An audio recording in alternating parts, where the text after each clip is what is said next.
A billionaire gave food to 3 beggar triplets in a park on an extremely cold day. And the next morning, police cars knocked on the door of his mansion. Snowflakes danced in the air like tiny frozen stars, indifferent to the drama unfolding in Central Park that winter morning. The biting wind whipped the barren trees, creating a somber symphony echoing through the deserted paths. Jack Thompson adjusted his cashmere scarf with gloved fingers, Italian leather gloves, no less, his solitary footsteps breaking the sepulchral silence of the frozen landscape. The city was still asleep, wrapped in its white blanket, but Jack had been awake for hours.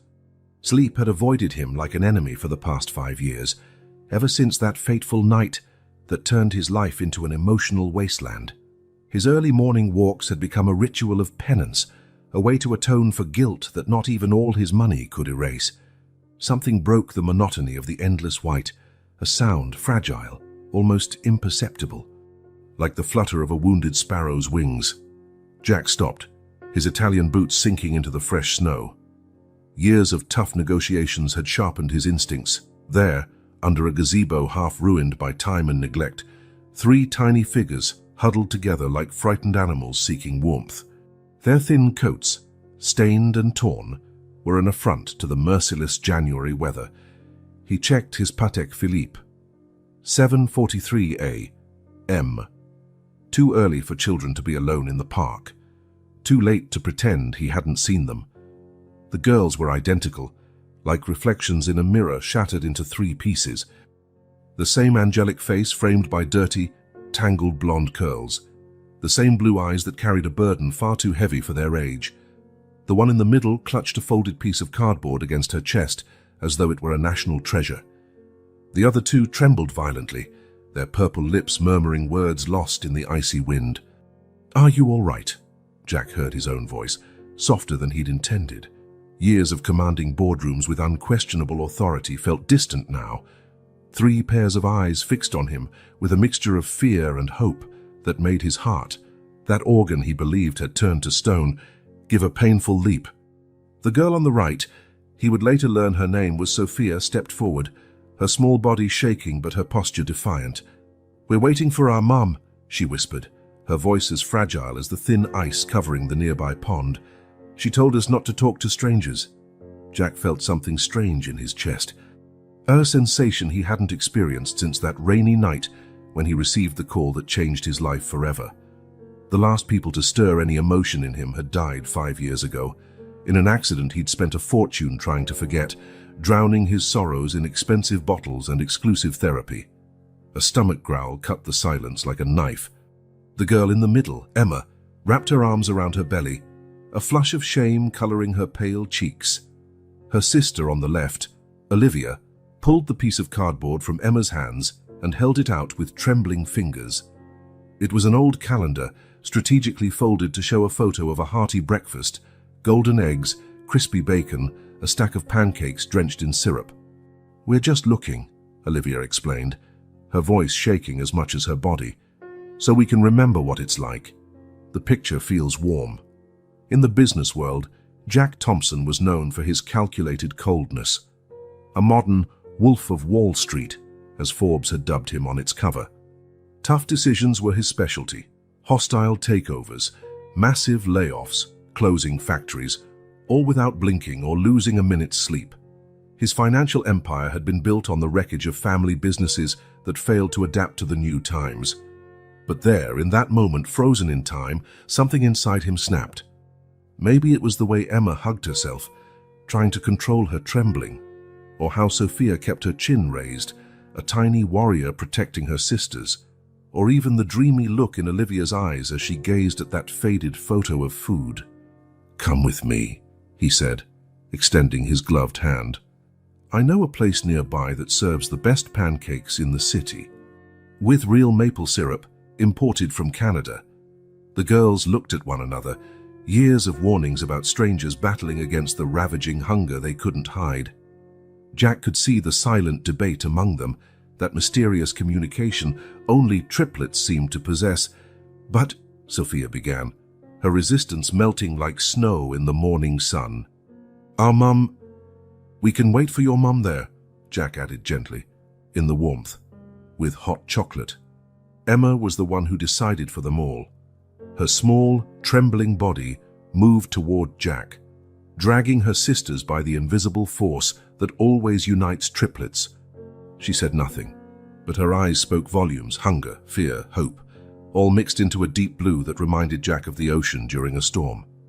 As they walked through the snow toward the cozy Belle Vista Cafe, Jack watched the girls from the corner of his eye.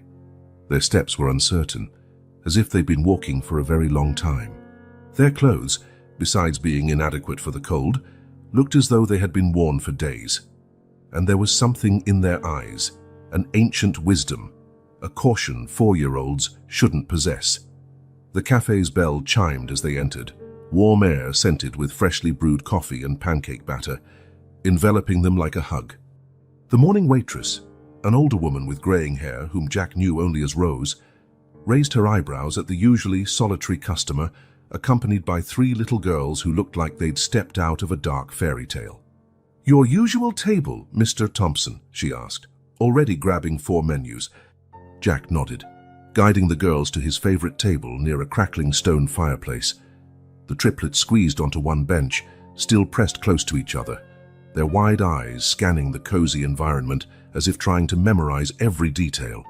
"You can order whatever you want," Jack said, opening his own menu more out of habit than need. He knew every item by heart. "Anything at all?" Olivia asked, her voice still small but already carrying a note of hope. "Anything," he confirmed, watching as they devoured the colorful menu photos with their eyes. While the girls whispered among themselves, deciding what to order, Jack couldn't have imagined that his decision to feed 3 hungry children would set off a series of events that would forever change not only his life, but also reveal a far bigger mystery than a few abandoned kids in a park. The next day, when police sirens shattered the silence of his elegant street, he would understand that some decisions, no matter how simple they may seem, have the power to unearth secrets long buried, secrets some people would kill to keep hidden. But at that moment, all that mattered were 3 identical smiles blooming like rare flowers before the biggest plate of pancakes Belle Vista Cafe had ever served. And for the first time in 5 years, Jack Thompson felt something other than the usual emptiness in his chest. It was hope, as fragile as a snowflake, yet equally capable of transforming an entire landscape. Belle Vista Cafe had never witnessed a scene quite like that. Jack Thompson, the feared business tycoon, was cutting pancakes into small pieces while 3 identical girls watched his every move with wide eyes. "Slow down," he gently warned, when Emma tried to cram a piece too big into her mouth. "The food's not going to run away." Sophia, the protector, kept casting suspicious glances out the cafe window.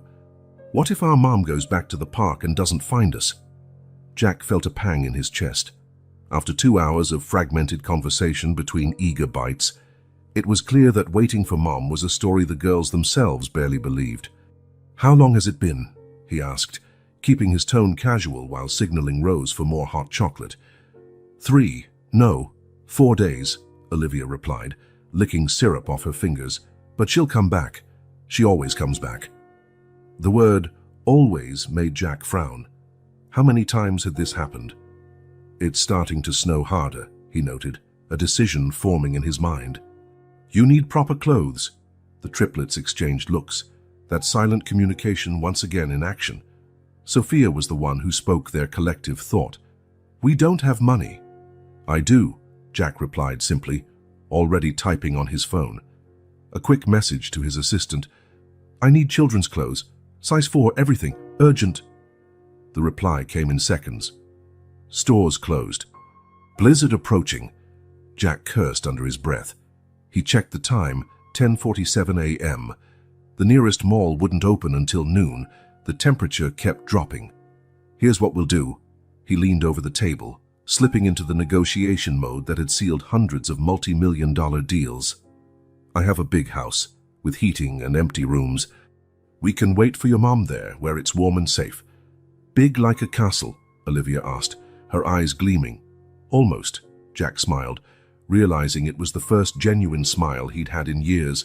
"And I have a cook who makes cookies better than these at the cafe." "Sophia," Emma nudged her sister. "Shh. It's really cold." The trio's unofficial leader bit her lip, weighing the options. Jack could see the conflict on her young face, responsibility far too heavy for such small shoulders. "Do you promise we can leave whenever we want?" she finally asked. Jack nodded solemnly. "I promise." The drive to his Upper East Side mansion was silent. In the Mercedes back seat, the three girls admired the snow-covered city, their little faces pressed against the tinted glass. The driver, Hanson, kept a curious eye on the rearview mirror, clearly intrigued by the abrupt change in his usually solitary boss's routine. The Thompson mansion emerged from the fog like a ghost ship, its Victorian lines towering against the grey sky. Jack heard muffled exclamations from the girls when the wrought-iron gate swung open automatically. "It really is a castle," Olivia whispered, amazed. The housekeeper, Mrs. Chen, waited at the door, her usually impassive face betraying surprise at the sight of three tiny figures stepping out of the car. "Mr. Thompson, prepare 3 bedrooms," he instructed, then reconsidered upon seeing how the girls stayed glued to each other. "No, 1 big bedroom with 3 beds. And we need clean clothes, hot baths."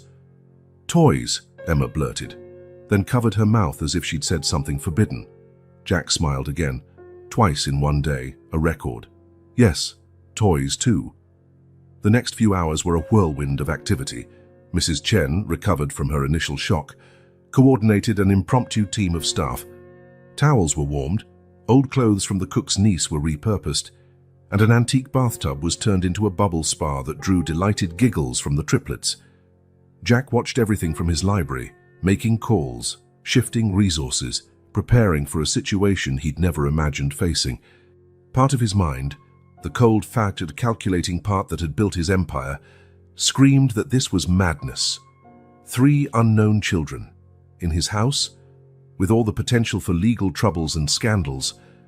But then he heard a laugh, pure, crystalline, sincere, echoing through corridors once filled with silence, and that calculating voice went quiet. "Mr. Thompson, Mrs. Chen appeared at the door, her face softer than usual. "They're asking for you for dinner." He hesitated, looking at the contracts on his desk, at the open laptop with a complex spreadsheet. "And sir," she added, a subtle smile on her lips, "they're adorable, even though they need just about everything." Jack stood, straightening his tie by habit. Somewhere in his mind, he heard his late wife's voice. "Sometimes, my love, the universe puts people in our path for a reason." "I'm on my way," he answered, both to Mrs. Chen and to the ghost in his memory. As he walked toward the dining room, where 3 pairs of blue eyes awaited him eagerly, Jack Thompson knew his life had changed forever. What he didn't know was that somewhere in the city, a phone was ringing, and a woman named Rachel Miller was receiving news that would make her desperately search for her daughters. And in another, darker place, someone was watching a monitor displaying footage from the Belle Vista Cafe, focusing on Jack Thompson's face with the triplets. The blizzard outside intensified, as if trying to warn of a far greater storm looming on the horizon. Steam rose in lazy spirals from the hot bath as Mrs. Chen gently untangled the triplets' hair. The main bathroom, with its Victorian tub and golden faucets, had become a sanctuary of scented bubbles and tentative laughter. "It's been a long time," Emma murmured, playing with a rubber duck she'd found at the back of a cabinet. "Since our last hot bath." Jack, standing discreetly by the door, felt a tightness in his chest. He watched how Mrs. Chen, normally so formal and contained, hummed softly as she washed 3 blonde heads with maternal delicacy. "Mum said hot water is expensive," Sophia explained, her eyes closed as the housekeeper rinsed her hair. "That's why we had bucket baths. And in the summer," Olivia added, "we had Mrs. Peterson's garden hose." The 3 began to laugh at a shared memory, but there was a note of sadness in their laughter that didn't fit their age. "All done, Mrs. Chen announced, wrapping each girl in warm, fluffy towels. "Now you're real princesses." Jack cleared his throat, finally entering the bathroom. "I found something you might like." He carried 3 sets of pajamas, pink, lavender, and light blue, with little crowns embroidered on the pockets. A last-minute purchase his assistant had managed at a store still open despite the blizzard. "Can we choose?" Olivia asked, wide-eyed. Of course, Jack replied, placing the clothes on a velvet bench. Each of you can pick your favorite color. It was like watching a choreographed dance. The girls exchanged glances, made nearly imperceptible eyebrow signals, and in seconds each had chosen pajamas. Emma took the pink, Olivia the lavender, and Sophia, predictable in her protective nature, chose the blue. Because it matches our eyes, she explained. While Mrs. Chen helped the girls get dressed, Jack headed downstairs to check on dinner preparations. The kitchen bustled with activity. His chef, Marie, had abandoned the planned menu in favor of more child-friendly dishes. Roast chicken with mashed potatoes, she said, pointing to various pots, and I made chocolate chip cookies for dessert. Children need cookies. Back upstairs, Jack found 3 little princesses sitting on the king-size bed in the guest room, their clean faces rosy from the hot bath. Mrs. Chen had braided their hair identically, emphasizing their striking resemblance. Are you hungry? He asked, settling into a nearby armchair. 3 heads nodded vigorously. But first, Sophia began, her tone too serious for someone so small. We need to tell you something. Emma and Olivia clasped each other's hands as if drawing strength. Our mom, Sophia continued. She's not coming back this time. The silence that followed was heavy as lead. How do you know? Jack asked softly. Because she cried before she left, Emma replied, her voice trembling. She never cries when she leaves. And she left this, Olivia added, pulling a folded paper from the pocket of her new pajamas. It was a note, written in a shaky hand. Forgive me. I tried. I love you. Jack felt a surge of anger, not at the girl's mother, but at the system, the circumstances, the cruel fate that forced a mother to abandon her daughters. She said sometimes, Emma went on, silent tears rolling down her cheeks. Bad people were looking for her, and we had to stay hidden. In the park, Jack couldn't help asking. No, Sophia shook her head. First it was at a shelter, but they asked too many questions there. Then at Mrs. Peterson's house, but she got sick and went to the hospital. So the park, Olivia concluded. Jack stood and walked to the window. Snow continued to fall, turning his garden into a white desert. His analytical mind catalogued each piece of information, forming a dark puzzle. You're safe here, he finally said, turning to face them. No one will hurt you. Promise, 3 voices asked in unison. I promise. Dinner was a quiet affair, but not uncomfortable. Jack watched the girls eat with surprising manners for their age, thanking him for each dish with shy smiles.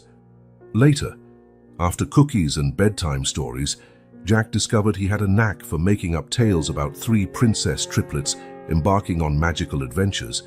He remained in the armchair of the room, watching 3 little faces drift to sleep. His phone vibrated with unread messages from his legal team, alerts about important meetings, urgent emails. The real world intruding on his newly formed bubble.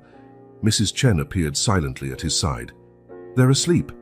Yes, Jack replied quietly. But for how long? Until someone looks for them? Until their mother returns?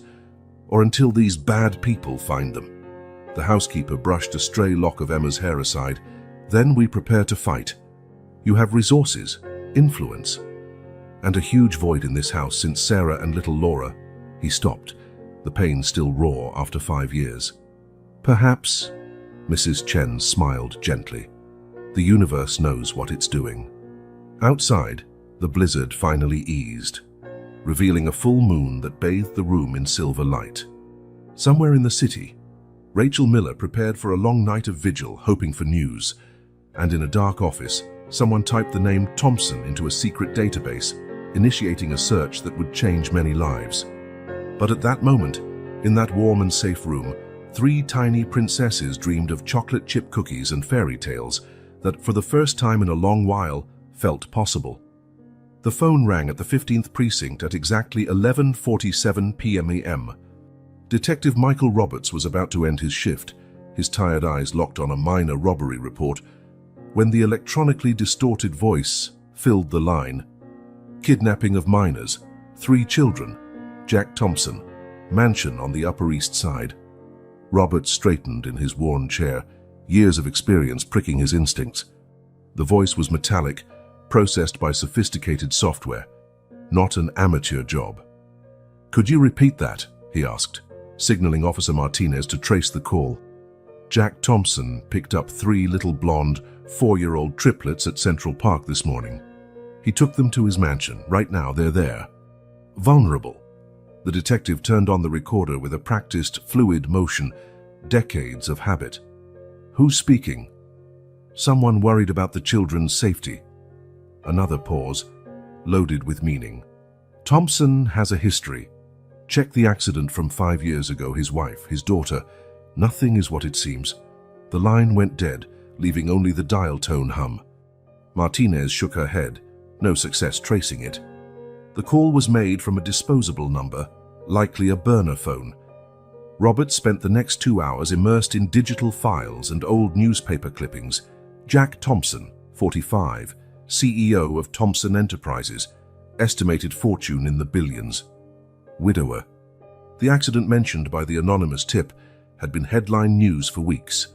A car lost on a stormy night, a wife and 3-year-old daughter who never made it home. The case was filed as an accident, but some questions were never satisfactorily answered. "Chief," Officer Jenny Martinez burst into the room, her young face flushed with excitement. "I just talked to 3 witnesses at Belle Vista Cafe. Thompson was there this morning with 3 little girls, identical. The waitress said they looked, well, her words were, like angels who spent too long in purgatory." Roberts rubbed his tired eyes. "Security footage?" "Better." Martinez waved a flash drive. "We've got cell phone pictures from a customer. Thompson cutting pancakes for the girls, buying them fancy clothes, driving them away in his Mercedes. And there's more. One of the customers is a social worker. She noticed signs of deprivation in the children, mild malnutrition, evidence of prolonged exposure to cold. Any official record of missing children matching that description? Not yet." "But—" Martinez hesitated, her excitement shifting to concern. "Something weird is going on. All street camera records within 5 blocks of Central Park were offline this morning. Technical failure, so they say. And when I tried accessing the missing children database, I got an access denied message. Federal level." Alarm bells rang in Roberts' mind, honed by decades of police work. Coordinated technical failures and federal blocks were rarely coincidences. "How long to get a warrant?" "Already in progress. Judge Peterson signed it 10 minutes ago." Martinez handed him the document. She cited exceptional circumstances and the family history of the suspect. "But as chief," she looked nervous, like she knew something she couldn't say. Robert stood, grabbing his worn coat. Another snowstorm was on its way, and he'd learned to trust his instincts. Something much bigger was going on. "Assemble a team. Discreetly. We don't want to scare the children, if there are children." He paused, considering. "And Martinez, keep this off the radio. Use secure cell lines only." While the police mobilized quietly, a very different scene unfolded inside the Thompson mansion. "Another story," Emma pleaded, her eyes heavy with sleep but unwilling to close. "Please." Jack tucked her blanket around her, amazed at how these 3 little girls had turned his orderly world upside down in less than 24 hours. "It's late, Princess," he said gently. "We'll have more time for stories tomorrow." "Just one more." Olivia yawned, her tiny hands clutching a new teddy bear. "About the girl in the picture." "The one who smiles just like Emma?" Jack froze. Of course they'd noticed Laura's photo in his office. Children are attuned to details adults choose to ignore, especially painful ones. "She was your daughter?" Sophia asked softly. "The one who went to heaven with your wife?" "Yes," Jack replied, surprising even himself. It was the first time in 5 years he'd spoken about Laura.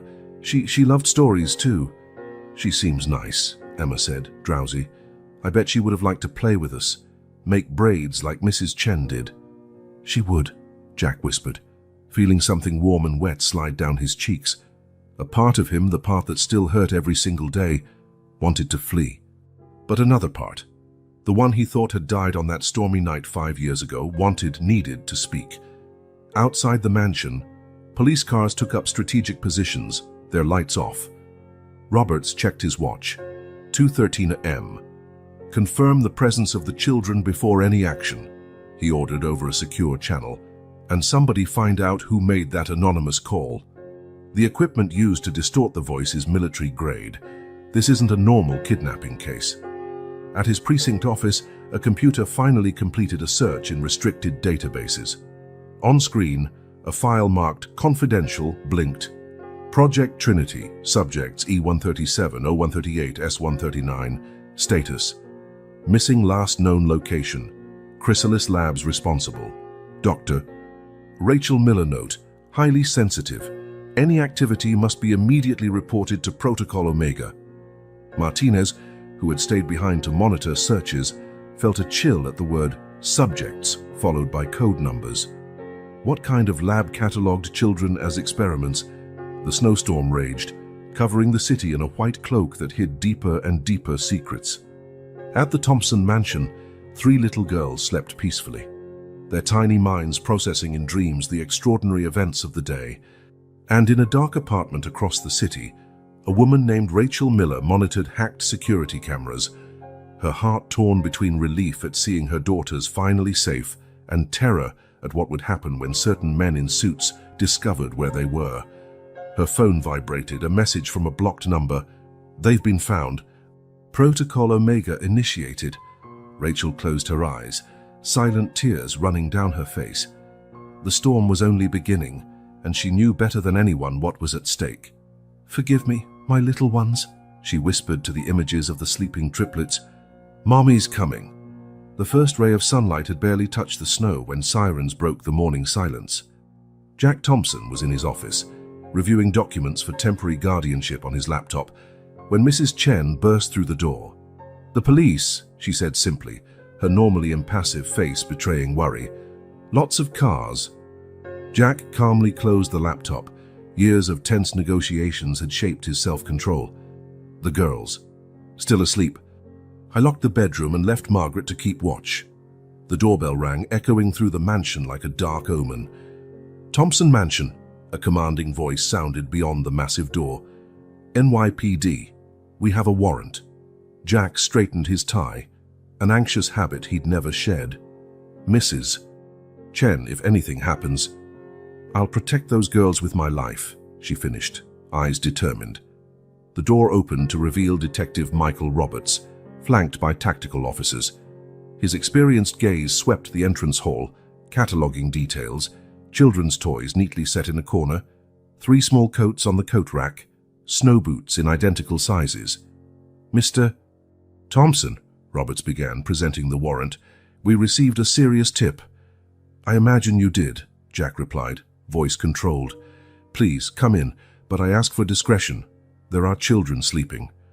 "About that," Roberts stepped forward, accompanied by Officer Martinez. "Where are the girls?" A dull thump sounded upstairs, making everyone freeze. Then the unmistakable sound of children's laughter. "Jack," 3 voices called out in unison. "Breakfast!" Roberts watched the suspect's face transform, an involuntary smile softening his usually stern features. Not a typical reaction for a kidnapper. "May I?" Jack asked, indicating the stairs. "Martinez, go with him," Roberts ordered. "Thompson, any sudden moves—" "I'm not your enemy, Detective," Jack interrupted. "I'm probably the only protection these girls have right now." Upstairs, Emma was the first to sense something was off. Her blue eyes widened at the sight of police uniforms. "Sophia!" she shouted, stepping back. In seconds, the triplets were hugging each other, Sophia in front, her tiny body tensed like a human shield. "You're not taking us," she declared, her childlike voice brimming with surprising determination. Martinez felt her heart clench. That wasn't how kidnapped children reacted upon seeing rescuers. It was panic born of past bad experiences with authority. "No one's taking you," Jack promised, kneeling to their eye level. "But we need to talk to the police. Explain a few things." "Like at the shelter?" Olivia asked, trembling. "They said they wanted to talk too." Roberts, who had come upstairs quietly, frowned. "What shelter?" "That bad place," Emma whispered, "where they did tests." A heavy silence fell on the hallway. Jack noticed Roberts and Martinez exchanging significant glances. "What kind of tests?" Roberts asked gently. "With needles," Sophia answered, "and machines that made noise, and—" She hesitated, looking at Jack for permission. "It's okay," he encouraged. "You can tell them. They wanted to see why we—" She lowered her voice to a whisper. "Why we know things. Before they happen." Martinez felt a chill. The confidential file she'd seen earlier, Project Trinity, was starting to make unsettling sense. "Mr. Thompson," Roberts cleared his throat, "we need to continue this conversation in private." "No!" Emma grabbed Jack's hand. "He can't go. They'll hurt him like they hurt Mom." "No one's going to hurt anyone," Roberts insisted, but something in the little girl's tone disturbed him. "What do you mean? Hurt your mum?" "The men in black suits," Olivia explained. "They came one night. Mom told us to run. She knew they were coming. Knew they. Just like we knew you," she looked at Jack, "would help us when we saw you in the park." A phone rang, Roberts's phone. The message was brief. "Chrysalis Labs was broken into a week ago. Dr. Miller missing. 3 test subjects on the run. Classified." "Detective," Jack spoke, his voice carrying the same authority that made him one of New York's most powerful men. "I suggest we talk in my office. There's more to this story than a simple anonymous tip."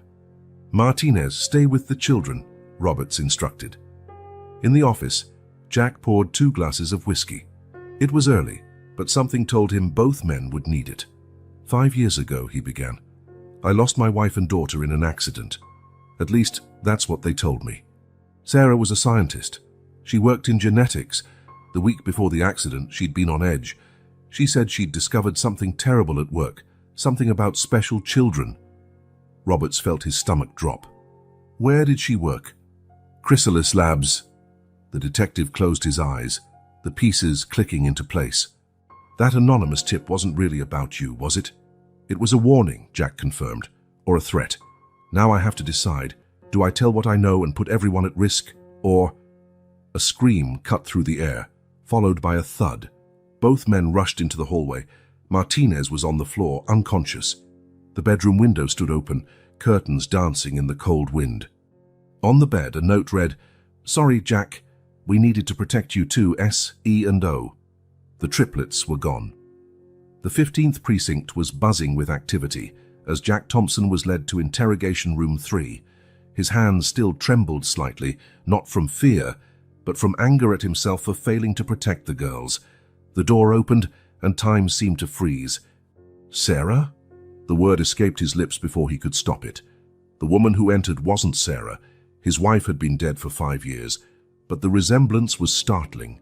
The same blue eyes, the same elegant posture, the same blend of determination and exhaustion. "Jack Thompson," she said, her voice quivering slightly. "How you haven't changed." "Rachel," long-buried memories surfaced like bubbles in murky water. "Rachel Miller." Detective Roberts, watching through the one-way mirror, noticed how both kept their distance, like magnets of the same polarity. "You know Dr. Miller?" he asked over the intercom. "She worked with my wife," Jack replied, not taking his eyes off Rachel. "On the project that—" He hesitated. "On the project that killed Sarah," Rachel finished, taking a seat. "The same project now threatening my daughters." Jack felt the air drain from his lungs. "The triplets, they're—" "Mine, yes." Rachel ran a hand through her hair in a gesture so familiar it hurt. "And in a way, they're also part of Sarah." The room seemed to shrink, the grey walls pressing in on their shared memories. "The last time I saw you," Jack began, "was at the funeral. I tried to tell you that day," Rachel said, "about what really happened, about what Sarah discovered, but you were—" "Drunk," he admitted bitterly. "And devastated. And under watch," she added. "Chrysalis agents never left you alone back then." Roberts entered, carrying a thick file. "Maybe we should start from the beginning, Dr. Miller." Rachel looked at Jack, a decision forming in her eyes. "Sarah discovered something at the lab, something they'd do anything to keep secret." "Project Trinity," Roberts suggested. "No," Rachel shook her head. "Trinity came later. What Sarah found was Project Genesis, genetic manipulation at a quantum level. They were trying to create—" special abilities. Jack's stomach churned. Like seeing the future. Among other things, Rachel confirmed. Sarah was horrified. They used children's genetic material without parental consent. When she threatened to blow the whistle, the accident, Jack finished, his voice hoarse. Which wasn't an accident at all, Rachel said softly. Sarah left me evidence, samples, data, everything that proved what they were doing. I used it. To create the triplets, Jack realized, the pieces falling into place. Not exactly. Rachel stood, pacing the room. Emma, Olivia, and Sophia are my biological daughters, but I used Sarah's discoveries. I enhanced their genes during pregnancy. It was the only way to prove what Chrysalis was doing. Turning your own children into experiments, Jack's voice was thick with horror. Turning them into living proof. Rachel slammed the table. Proof they couldn't hide or kill, like they did with Sarah. 3 identical girls, not just in appearance, but with abilities that defy known science. Abilities that could only have come from Project Genesis. Premonitions, Roberts interjected. They really can see fragments of the future, yes. Rachel gave a sad smile. Emma sees moments of joy. Olivia sees moments of danger. And Sophia sees choices, possible paths. Jack thought of the park, how the girls seemed to be waiting for him, how Sophia had decided to trust him. Why now? He asked. Why expose them after so long in hiding? Because they found me, Rachel replied, tears finally falling. Chrysalis, I had to send the girls away, praying they'd find you. Find me? Jack frowned. How? Sarah left you a letter, Rachel said, pulling a worn envelope from her pocket. To be delivered if something happened to her. I never could. I never found the right moment. With trembling hands, Jack opened the envelope. Sarah's handwriting, so familiar it hurt, covered the page. My love, if you're reading this, something went wrong. But knowing Rachel, she found a way to carry on our fight. Protect what she created, Jack. Protect the children. They're our legacy, not just of science, but of the humanity we tried to preserve. And Jack, Laura would have loved being their big sister.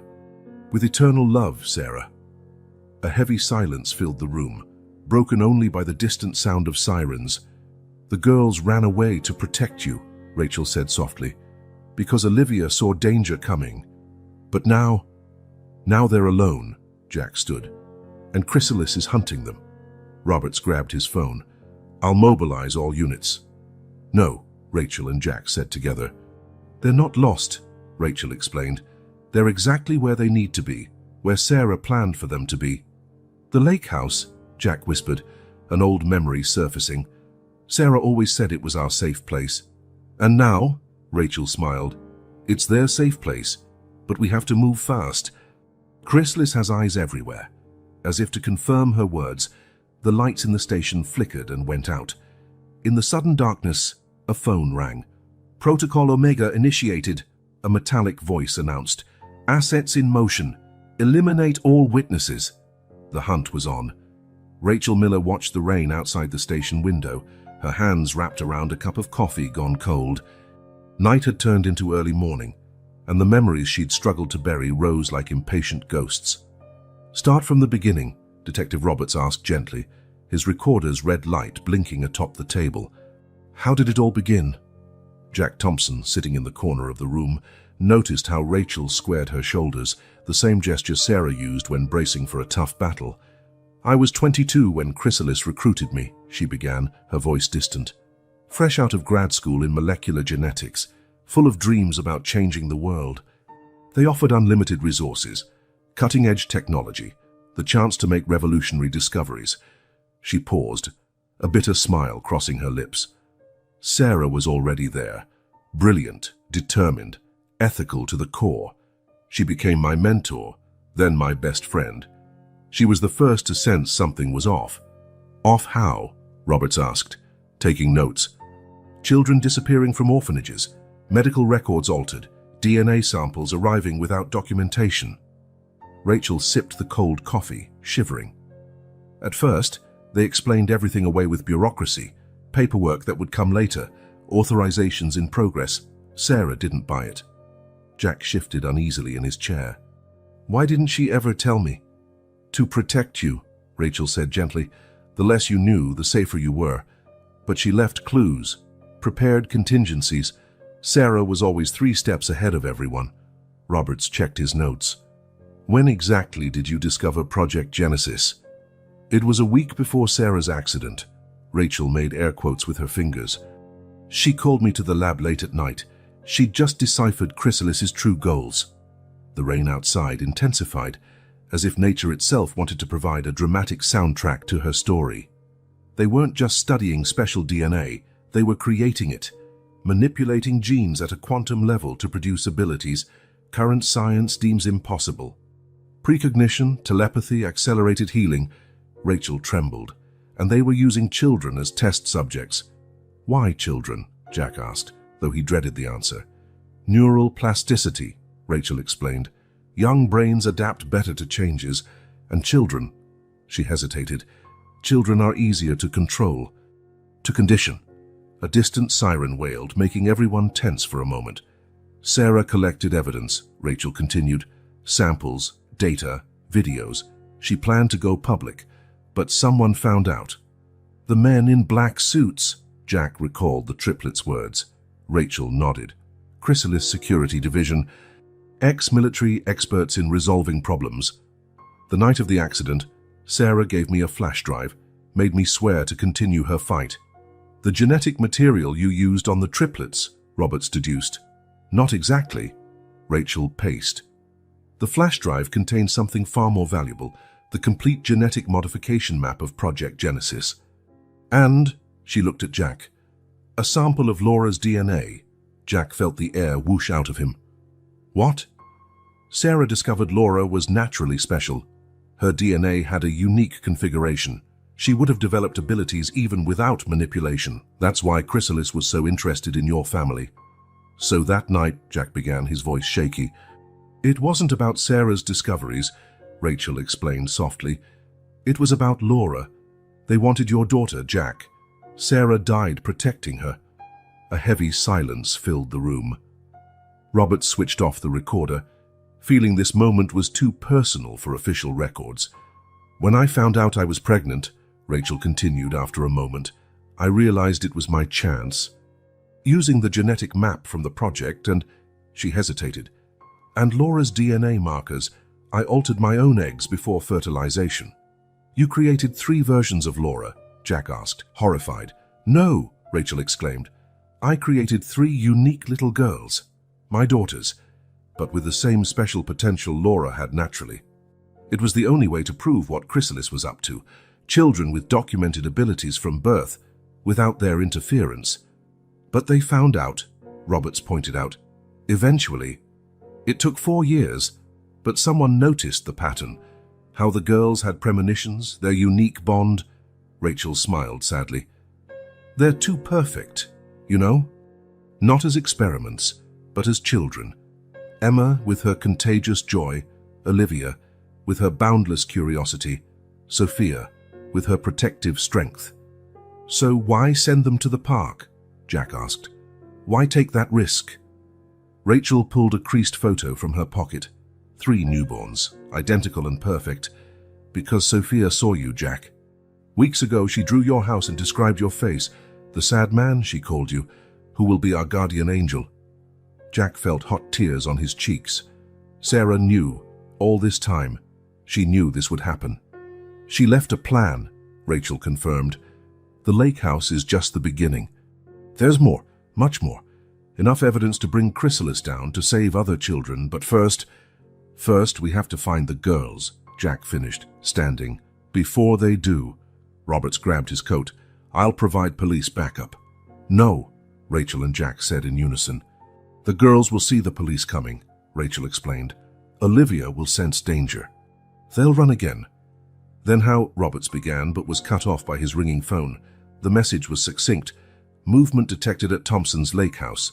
3 small targets. Omega team en route to intercept. Time was running out. Jack, Rachel touched his arm, her blue eyes so much like Sarah's, shining with unshed tears. There's something else you need to know. About that night, about Laura. But before she could finish, the station lights flickered off, plunging everyone into darkness. The hunt had begun. Detective Roberts' office felt smaller under the glow of emergency lanterns. Rachel Miller sat stiffly in her chair, her fingers tracing invisible patterns on the Chrysalis Labs file Roberts had placed on the table. "They erased almost everything," Roberts said, flipping through pages filled with redacted sections. "But we found this." He slid over an old photo. It showed a younger Rachel smiling beside a tall man in glasses. The date in the corner read 03/15/2018. "Dr. Marcus Chen," Rachel said, her voice trembling slightly. "My ex-husband. And one of the reasons Chrysalis kept me for so long." Jackie Hiss, watching from the corner, noticed how she unconsciously touched an old scar on her wrist. "He was brilliant," Rachel continued, her eyes unfocused. "A genius in bioengineering. He developed the original Project Genesis algorithm. And he was also the one who," she hesitated, "who showed me that sometimes monsters wear white coats." Roberts picked up another document. "Hospital records show 7 admissions in 18 months. Lab accidents," Rachel laughed without humor. "That's what I told the doctors. What everyone at Chrysalis pretended to believe. Marcus was too valuable to be questioned." "Why didn't you leave?" Jack asked softly. "Because he knew my secret." Rachel pulled another paper from her bag, an old pregnancy test. "I was pregnant, and he had plans for our baby." The silence that followed was crushing. "Marcus wanted to use our child as the first test subject for an enhanced Project Genesis, a perfect guinea pig, genetically compatible, available from conception." Rachel swallowed hard. "That's when Sarah entered my life. She saw the signs, offered help, showed me I wasn't alone. Records say Dr. Chen died in a car accident." Roberts checked his notes. 3 months before the triplets were born." "Accident," Rachel repeated the word like venom. "Just like Sarah's, just like so many others who asked too many questions." Jack stepped forward, a suspicion growing in his mind. "Rachel, what really happened that night?" She closed her eyes, tears escaping silently. "Marcus discovered what I'd done, genetically modifying my eggs. The plan to expose the project. He was furious. Said I'd ruined years of research, that the kids would be freaks." Her voice faltered for a moment before she continued. He tried to force me to abort. Said we'd start over his way. That's when," she looked straight at Jack, "Sarah showed up. She'd come to deliver more documents, more proof she'd gathered. A fight broke out. Marcus fell or was pushed. I never knew for sure." "Sarah killed your husband?" Roberts asked, incredulous. "Sarah saved 3 lives that night," Rachel corrected. "And in the years that followed, she kept protecting me. She set up a support network, prepared escape routes, stored evidence in safe places. She knew Chrysalis would come after us one day. That's why the girls have those specific abilities," Jack realized. "It wasn't a coincidence." Rachel nodded. "Emma sees joy because we needed hope. Olivia sees danger to keep us alive. And Sophia," she smiled sadly, "Sophia sees choices because Sarah believed there's always a way, even in the most impossible situations." Roberts checked his phone, which had just vibrated. "Omega team is 10 minutes from the lake house." "There's more," Rachel said urgently. "So much more. Chrysalis isn't just creating special children, they're making weapons." Project Genesis was just the start. Now they have Project Phoenix. "What's Project Phoenix?" Jack asked her, though he feared the answer. "Genetic resurrection," Rachel whispered. "They found a way to reactivate dormant DNA, to bring back traits lost eons ago." She looked meaningfully at Jack. "Traits like the ones Laura had." Jack felt the room spin. "You're saying—" "Laura never died in that accident, Jack," Rachel said, tears now flowing freely.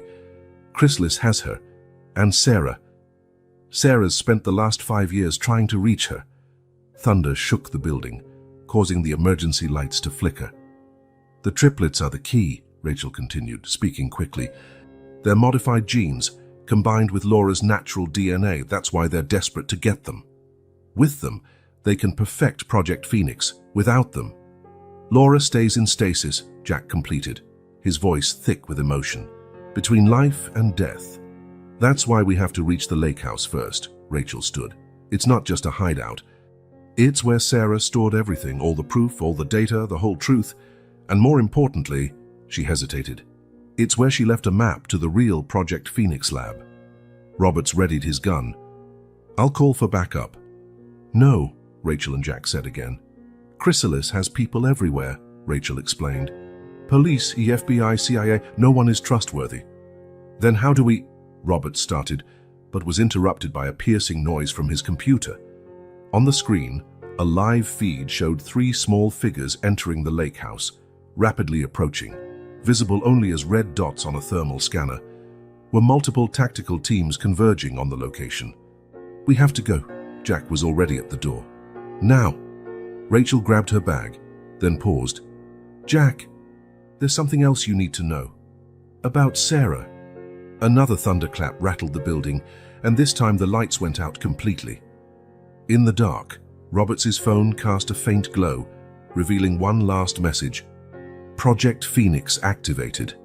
Subject L001 in process of awakening. All units on high alert. The storm was only getting started. The Federal Court of New York exuded a sense of centuries-old power in its paneled oak walls and polished marble floors. Judge Elena Martinez looked over the crowded courtroom above her reading glasses, her expression inscrutable as the bailiff announced, Case number 2025 CR 789, The People versus Jack Thompson and Rachel Miller. At the defense table, Jack adjusted his navy blue tie, the same one he'd worn the day he found the triplets. Beside him, Rachel looked smaller in her gray blazer, but her eyes burned with fierce determination. Behind them, Detective Roberts and Agent Walsh occupied the first row of seats. Prosecutor Jensen, you may present the charges, Judge Martinez instructed. Catherine Jensen, a woman in her early 40s with a pristine pantsuit, rose gracefully. Your Honor, the state charges the defendants with qualified kidnapping of minors, obstruction of justice, and interference in an ongoing federal investigation. Objection, Your Honor. Sarah Mackenzie, the defense attorney, interjected.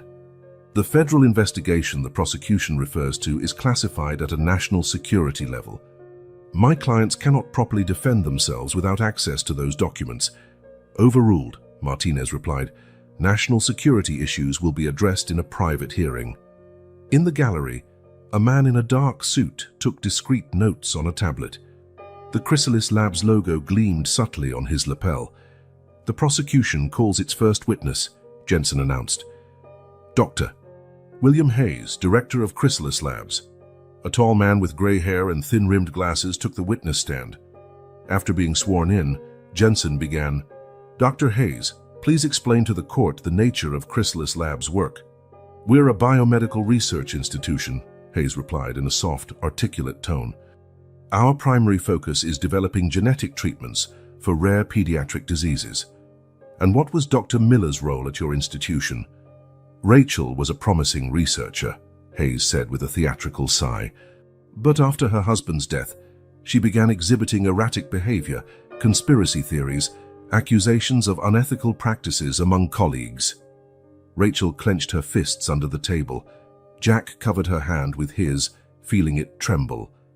Dr. Hayes, Jensen continued, were you aware of the genetic modifications Dr. Miller performed on her own daughters? Objection, Mackenzie rose. This question assumes unproven facts. Your Honor, Jensen countered. We have medical reports confirming significant genetic anomalies in the triplets.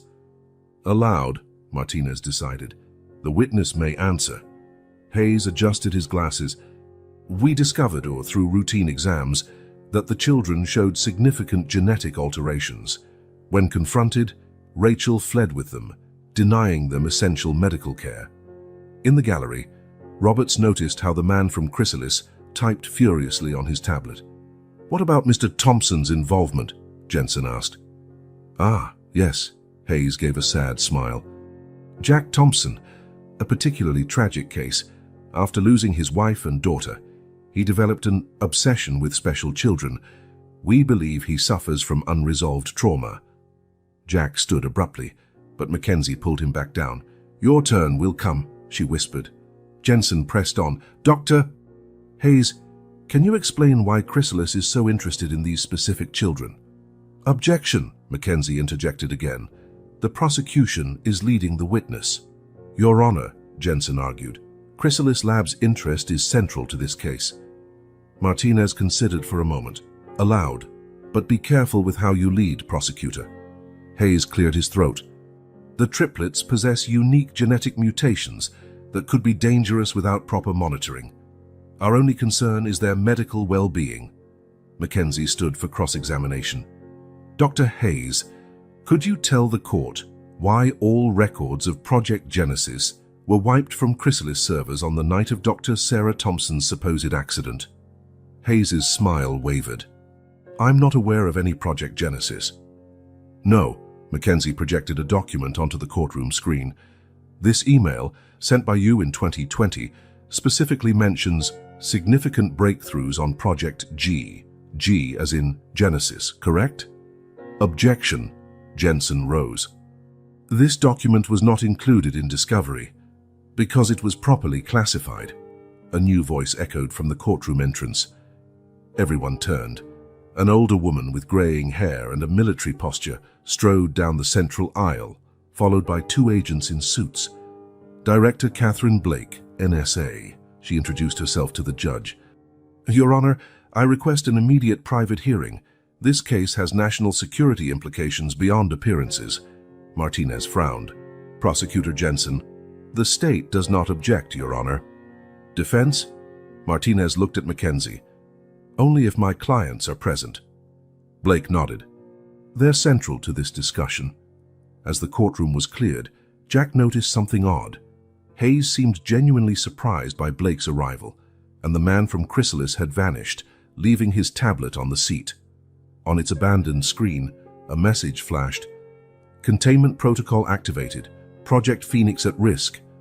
Initiate ghost procedure." Rachel squeezed Jack's hand. On her wrist, a small device, apparently a monitoring bracelet, glowed faintly blue. "It's starting," she whispered. "What?" Jack asked. "What Sarah predicted." The moment when truth and lies collide. The doors to the private room closed with a heavy thud, and Blake began to speak. "Ladies and gentlemen, what I'm about to reveal will change everything you believe about human evolution, national security, and," she looked directly at Jack, "the true purpose of Project Phoenix." At the lake house, 3 little girls observed this same scene through an improvised monitor in the underground bunker. Next to them, a woman everyone believed dead-typed commands into a terminal. "Mom," Laura whispered. "Are they ready?" Sarah Thompson smiled at her daughter. "Yes, my dear. It's time to wake the world up." The real battle was just beginning. The private hearing room felt even smaller with only 10 people inside.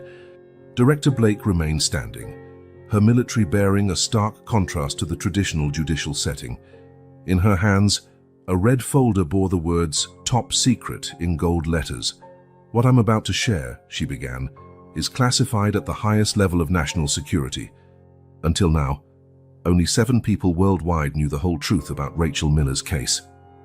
Jack saw Rachel straighten her shoulders, her gaze locked on Blake, a mixture of fear and relief shining in her eyes. "In 2018, Blake continued, projecting images on a screen, "the NSA initiated Project Guardian, a top-secret witness protection program. Not for criminals or typical informants, but for scientists whose discoveries posed both a promise and a threat to humanity." The first image showed Rachel, younger, alongside Sarah Thompson, both in Chrysalis lab coats. Dr. Miller and Dr. Thompson weren't just colleagues. They were leading researchers in a field the public doesn't even know exists: quantum genetic engineering. Hayes shifted uncomfortably in his chair. In 2019, they discovered something extraordinary in a child's DNA. Laura Thompson. Blake displayed a new image, the same genetic sequence Rachel had shown before. A natural mutation that could revolutionize medicine or create a devastating bioweapon. Jack's heart pounded. At the defense table, Rachel held something in her hands, a small golden key he hadn't noticed before. Rachel's husband, Dr. Marcus Chen's was actually a double agent, Blake revealed. He worked for an international group we call the Consortium, interested in biological weaponry. When he learned Rachel was pregnant, he saw a unique opportunity to create his own test subjects. Rachel stood slowly. "May I show something, Director?" Blake nodded. With trembling hands, Rachel inserted the little key into a nearly invisible slot on her monitoring bracelet. The device opened, revealing a microchip. "For the past 6 years," she said, her voice firmer than it had ever been, "every move, every decision, every apparent moment of abandonment, it was all recorded, documented, preserved as evidence." "Objection!" Hayes rose. "This violates Chrysalis protocols." "Sit down, Dr. Hayes," Blake ordered. "Or should I call you by your real name, Agent Chen?" A stunned silence followed. Hayes, Chen, visibly paled. "Marcus Chen never died in that accident," Blake explained. "He underwent extensive plastic surgery and assumed the identity of William Hayes, infiltrating Chrysalis's leadership, all to continue his obsession with Project Genesis." Rachel plugged the microchip into a terminal. On screen, dozens of videos played. Marcus Hayes in secret meetings, destroying documents, whispering about eliminating variables. "Abandoning the triplets," Rachel said, tears falling silently, "was the final step of the plan. We needed them to reach Jack. We needed Chrysalis to show its true face by trying to retrieve them." "Why?" Judge Martinez finally spoke. "Because Jack Thompson isn't just Sarah's widower," Blake answered. "He's the only member of the Chrysalis board who hasn't been compromised by the Consortium." Jack felt his world tilt. "What?"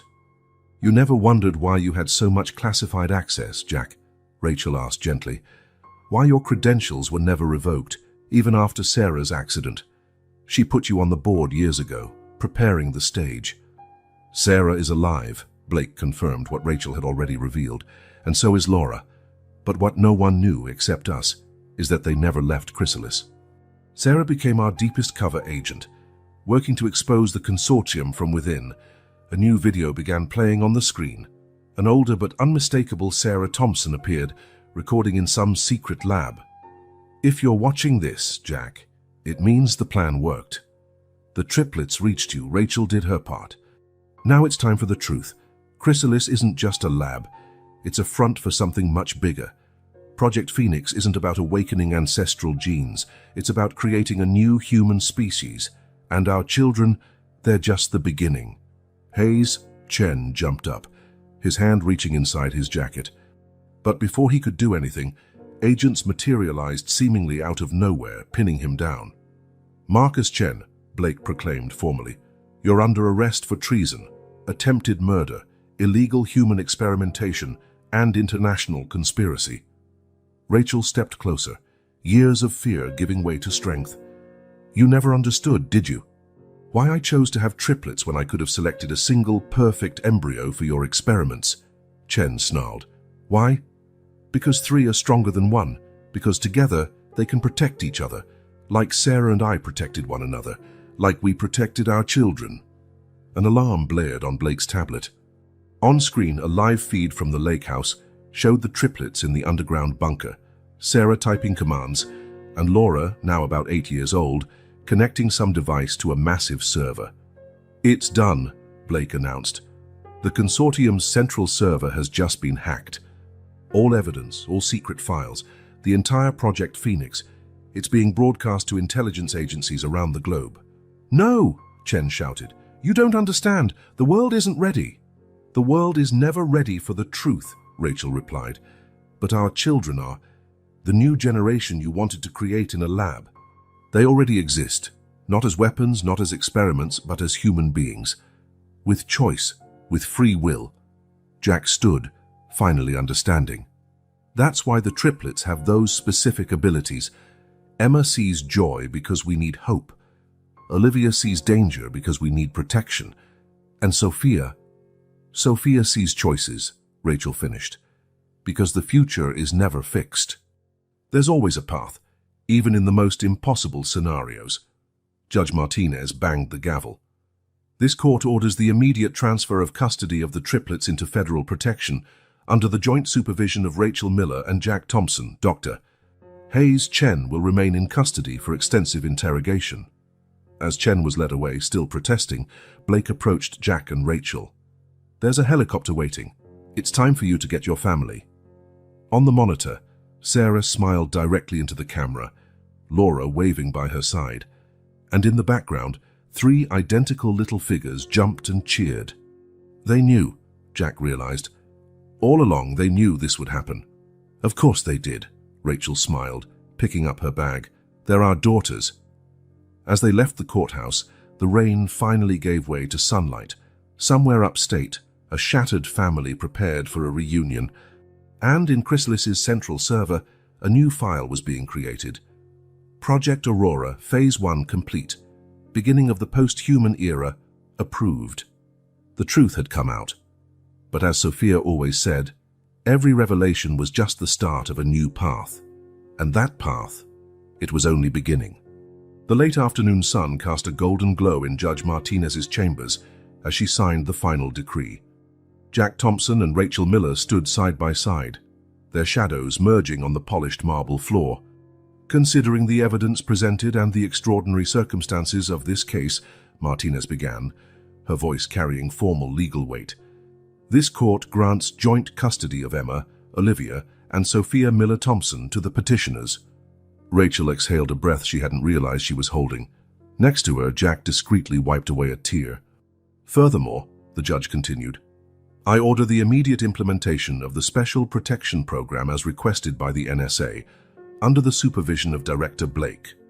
In the front row, Blake nodded, satisfied. The plan she and Sarah had devised years ago was finally bearing fruit. "Mrs. Chen," the attorney approached with a folder, "these are the new identification documents for the girls. As of now, they are officially Emma, Olivia, and Sophia Miller Thompson." Rachel traced the new hyphenated names with trembling fingers. It was more than a legal change.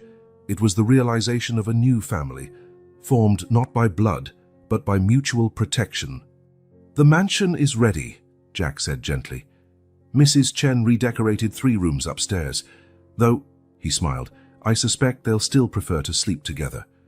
"Old habits," Rachel grinned back, "especially when Olivia has her nighttime premonitions." The judge's intercom buzzed. "Your Honor, they're here." The doors opened, and 3 tiny whirlwinds of energy burst in.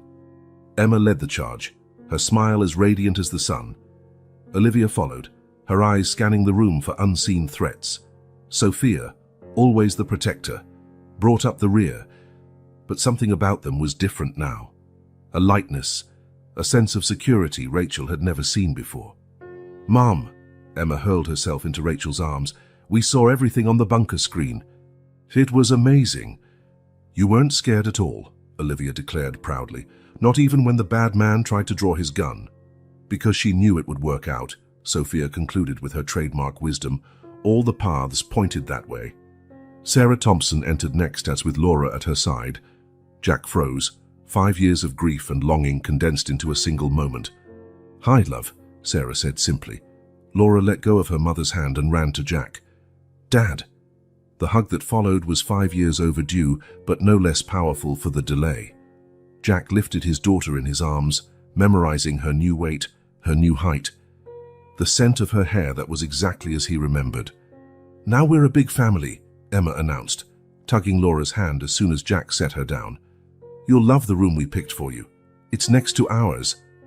And it has a secret passage," Olivia whispered dramatically. "Mrs. Chen doesn't know, but we found it." "Actually," Mrs. Chen appeared at the door with a tray of cookies, "I do know. Who do you think put the extra blankets in there?" The children laughed, their giggles washing away years of fear and tension. Blake stepped forward. "The Thompson mansion is officially under federal protection. Security perimeter established, 24-hour surveillance team, emergency protocols active." "And Chrysalis?" Rachel asked. "Being dismantled as we speak. Chen and his associates are in custody. All Project Phoenix data is secured, distributed among allied agencies. No one will have enough power to rebuild it." Sarah pulled a folder from her bag. "But the most important thing isn't the data, it's the discoveries." What we learned about human potential, about directed evolution, can help thousands of children with genetic diseases. Under proper supervision this time, Blake added. Jack watched the children interact, the triplets showing little tricks to Laura, who countered with her own special talents. They weren't lab experiments or biological weapons. They were just extraordinary children growing up in a world that would have to adapt to them. "Shall we go home?" he asked, offering one hand to Sarah and the other to Rachel. "Home," Rachel repeated, letting the words settle, full of promise. "Yes, let's go home." As the group left the courthouse, the sun began to set, painting the sky in shades of pink and gold. In the back of the armored SUV, 4 girls soon fell asleep, exhausted after the intense day. "They're the future," Sarah said quietly, watching them in the rearview mirror. Not how Chrysalis planned it, but how it should be. Natural, chosen, free, and protected, Jack added, his hand finding hers by the gear shift. Rachel smiled from the back seat, keeping watch over the children as they slept. Years of running, of fear, of impossible choices, all worth it for this moment. In her sleep, Emma smiled, likely seeing some wonderful future. Olivia snuggled closer, her dreams free of danger for the first time she could remember. Sophia, even asleep, kept one arm protectively over her sister's and her new older sister. And Laura? Laura simply slept, secure in the knowledge that she was finally home. Back at the Thompson mansion, Mrs. Chen oversaw the final preparations. 4 bedrooms lovingly decorated, a kitchen full of favorite treats, a state-of-the-art security system discreetly woven into the old architecture. Their new life was only beginning. There would be challenges, of course. Nightmares to soothe, powers to master, a world to educate about differences and acceptance. But as Sophia always said, seeing multiple futures unfold, the best path is the one we choose together. And this family, they had chosen to stand united against all odds. It was just the beginning. 1 year later, the summer sun cast a golden light across the Thompson mansion's gardens, where 4 girls played under Mrs. Chen's watchful eye. The once quiet estate, like a mausoleum of lost memories, now pulsed with life and laughter. "Hiya, Laura," Emma called from the swing, her blonde hair glinting like spun gold. "You promised to teach me how to fly." Laura, now 9, gave her younger sister a careful push. Her eyes, so much like Sarah's, sparkled with a wisdom beyond her years. "Flying is easy, Em. The hard part is knowing where to land." At the newly renovated gazebo, the same one where Jack had found the triplets on that freezing morning a year ago, 3 adults watched with serene smiles. Jack Thompson, still impeccable in his Italian suit, but with laugh lines replacing his worry lines. Sarah, her hand clasped in his, making up for 5 years of absence. And Rachel, meticulously arranging final details for the triplets' birthday party, her face aglow with a long-forgotten peace. 5 years, Rachel murmured, adjusting a flower arrangement. "It feels like a lifetime since we were running." "And at the same time," Sarah added, "it feels like this has always been our life, as though the universe was just waiting for everyone to find their place." Olivia suddenly paused their game of tag, her eyes focusing on something beyond the visible horizon. In seconds, Sophia was at her side, a protective hand on her sister's shoulder. The bond among the triplets, far from lessening in their newfound safety, had only strengthened. "What do you see, Liv?" Sophia asked with her trademark gentleness. "Nothing bad," Olivia smiled, her shoulders relaxing. "Just lots of guests arriving. And presents?" Her eyes sparkled. "Lots of presents." As if responding to her words, the old doorbell echoed through the estate. Mrs. Chen, ever efficient, returned with a familiar group. Detective Roberts and Agent Walsh, arms loaded with colorful boxes. Director Blake, her military demeanor softened by a genuine smile, and a discreet security team taking up strategic positions around the perimeter. "Presents!" Emma squealed with infectious joy, racing toward the newcomers. Her sisters followed, a whirlwind of energy and excitement. After the cake, Rachel, Sarah, and Mrs. Chen chorused in unison, drawing laughter from everyone. Roberts approached Jack, handing him an official envelope bearing the government seal. "These are the final files on the Chrysalis case. Chen got life in prison with no parole." The consortium was fully dismantled. "And the research data?" Sarah asked, her scientific curiosity ever present. "Secure," Blake replied, joining the group. "The new Ethical Genetic Research Division is running under international supervision, this time using knowledge to help, not to control." Jack watched Laura help the triplets methodically organize their gifts. His heart warmed at how the four had grown truly inseparable, sisters not by blood or chance, but by deep choice and unconditional love. "Dad," Emma called, her eyes shining with that special light she always had before something wonderful happened. "Tell us our story, please." "Again!" He feigned exasperation, already moving to join the girls on the soft lawn. "It's tradition," Sophia declared with her adorable seriousness, "and traditions matter." "It was a very cold morning," Jack began, the girls gathering around him like planets orbiting their sun. "Snow fell like frozen stars." Rachel watched, tears of happiness blurring her vision. Sarah entwined their fingers, both sharing a silent moment of gratitude. Their friendship, forged in labs and tempered by tragedy, had grown into something deeper, a sisterhood of warriors who had fought and won. In the spacious kitchen, Mrs. Chen added finishing touches to the birthday cake, an edible work of art depicting the story in sugar and color. 3 delicate butterflies swirled around a larger one, all flying toward a golden sun. In silver frosting beneath them, the words, "Love builds stronger wings than fear." That first year was the hardest, she told Walsh, who was helping with final preparations. The girls had nightmares, jumped at shadows, feared every moment of happiness would be snatched away. "And now?" Walsh asked, though the answer was obvious in the laughter echoing through the garden. "Now they're just kids," Mrs. Chen smiled. "Extraordinary kids, yes, but free to be what they are, children." The sun had begun its descent on the horizon by the time everyone gathered for cake. The 4 girls held hands, closing their eyes to make wishes. Sunset's golden light bathed them, creating a nearly magical scene. "No need to wish for anything," Olivia murmured to her sisters. "I don't see any danger in the future." "Still," Sophia smiled, her gaze spanning countless bright possibilities, "it's good to have hope."